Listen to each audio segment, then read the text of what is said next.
बाबा, बाबा, आईला सांगा ना. मला सतत काही ना काहीतरी समजावत असते. आता का मी लहान राहिले का? मोठी झाले मी, मला सगळं कळतं. पण ही नाही, ही मला सांगणारच. आता आहे ना, आता तुम्हीच एक काम करा.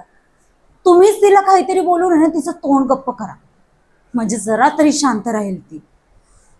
सतत तिचं ऐकून ऐकून ना मला कंटाळा आलाय. बाबा, बाबा, अहो मी तुमच्याशी बोलतेय. मी काय बोलते ऐका तरी. देवा,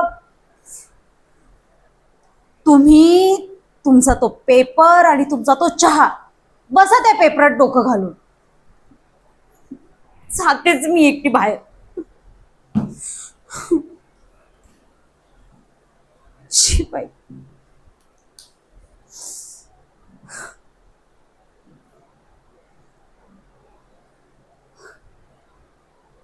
कधी माझं एखाद्या मुंबईतल्या श्रीमंत हँडसम मुलाशी लग्न होईल असं झालंय, आणि कधी मी इथून सुटेल ना असंही झालंय मला.